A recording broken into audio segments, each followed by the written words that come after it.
Assalamualaikum warahmatullahi wabarakatuh. Perkenalkan, nama saya Nasyihat Haula Arsyafah dengan NIM 07300210037. Di sini saya akan mempresentasikan tugas UTS tentang peralatan tambang.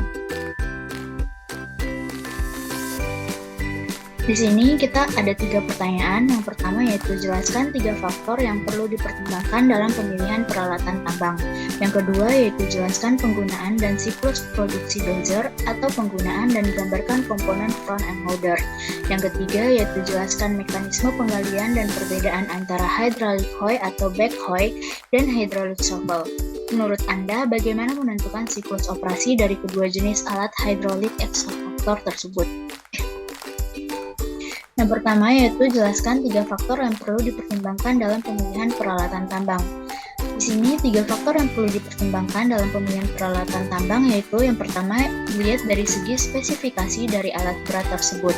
Spesifikasi ini menyangkut features dari alat berat tersebut. Penentuan spesifikasi ini tentunya harus disesuaikan dengan target produksi, kondisi medan kerja, faktor keselamatan kerja, peraturan dari pemerintah, dan sebagainya. Yang kedua, yaitu produktivitas waktu dan biaya. Faktor ini sangat penting karena berkaitan langsung dengan keandalan dan ketahanan kerja alat berat. Semakin handal alat tersebut, artinya produktivitas yang tinggi dan ketahanan terhadap gangguan yang timbul sehingga alat berat tersebut jarang rusak, yang artinya biaya yang dikeluarkan untuk perbaikan sangat minim. Yang ketiga yaitu iklim.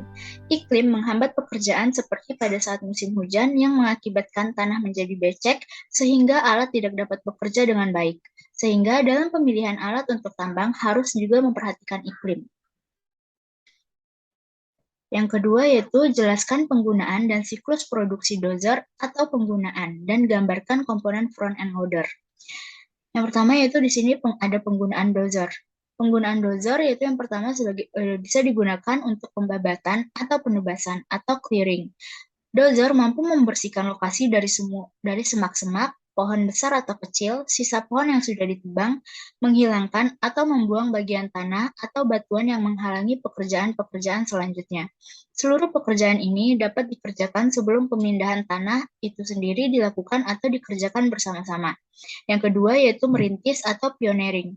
Pekerjaan perintisan merupakan kelanjutan dari pekerjaan pembabatan atau penebasan. Pekerjaan merintis meliputi pekerjaan perataan tanah, pembuatan jalan darurat untuk transportasi alat mekanis, dan jika perlu ada pembuatan saluran air untuk drainase tempat kerja. Yang ketiga yaitu gali atau angkut jarak pendek. Dozer juga dapat digunakan untuk menggali dan mengangkut material, namun untuk jarak pendek. Karena secara umum bulldozer tidak efektif untuk perjalanan jarak jauh, misalnya pembuatan tanggul, dam, dan juga untuk membuat aliran-aliran air di tepi-tepi jalan.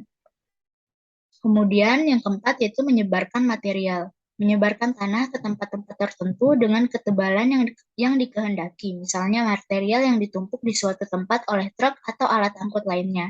Yang kelima yaitu penimbunan kembali. Pekerjaan penimbunan kembali terhadap bekas lubang-lubang galian seperti menutup kembali gorong-gorong di bawah tanah, penimbunan lubang fondasi atau tiang penyangga bangunan besar, jembatan, menara beton, dan menutup kembali pipa minyak, pipa gas alam, atau pipa air minum setelah terpasang. Yang keenam yaitu menarik.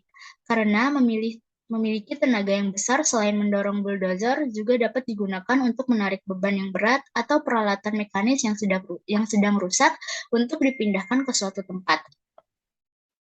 Kemudian di sini ada siklus produksi dozer. Siklus produksi pada dozer dibagi menjadi 3, yaitu yang pertama ada cutting.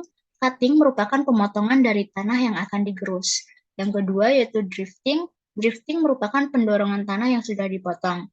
Yang ketiga yaitu returning. Returning yaitu kembalinya posisi dozer ke posisi yang baru untuk melakukan kembali tahapan cutting dan drifting. Yang ketiga yaitu jelaskan mekanisme penggalian dan perbedaan antara hydraulic hoy atau back hoy dan hydraulic shovel. Menurut Anda bagaimana menentukan siklus operasi dari kedua jenis alat hydraulic excavator tersebut? Yang pertama yaitu mekanisme hydraulic hoy dan hydraulic shovel. Yang pertama yaitu crawler dengan kapabilitas laju sedang digunakan untuk bergerak menuju pit pada area penggalian. Yang kedua yaitu gerakan penggalian dikontrol oleh silinder bahu atau boom dan silinder lengan atau arm. Yang ketiga, Hoe menggali ke arah bawah dan mendekati alat, sedangkan Shovel menggali ke arah atas dan menjauh. Yang keempat, bucket atau mangkuk dibuka untuk mengarahkan gigi gali untuk penetrasi yang ingin digunakan. Kancing pada bucket Hoe digunakan untuk membawa dan menumpahkan material dengan memutar bucket. Yang kelima, mesin bagian atas berputar pada dasar crawler sehingga mesin dapat berputar ke kanan maupun ke kiri dari front kerja dan menumpahkan material ke dalam hopper, truk maupun stockpile.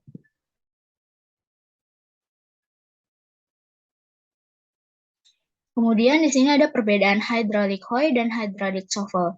Perbedaan yang pertama bisa dilihat dari bagian bucketnya. Yang kedua yaitu silinder lengan. Pada back hoe, silinder lengan berada di atas, sedangkan pada shovel, silinder lengan berada di bawah. Yang ketiga, gaya gali. Yang keempat yaitu karakteristik umum. Karakteristik umum dari hydraulic hoe yaitu mempunyai tinggi gali maksimum sekitar 6-16,5 meter dengan kedalaman maksimum 6-16,5 meter. Jangkauan maksimum pada saat penumpahan yaitu 6-11 meter dan tinggi penumpahan maksimum 12 meter. Sedangkan pada hydraulic shovel mempunyai tinggi gali maksimum 8,7-14,4 meter dengan kedalaman maksimum 2-5,4 meter. Jangkauan maksimum pada saat penumpahan yaitu 4,5-9,6 meter dan tinggi penumpahan yaitu 11 meter. Kemudian di sini ada siklus operasi.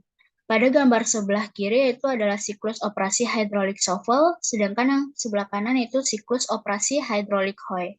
Di sini dapat kita lihat perbedaan dari kedua alat eksavator tersebut.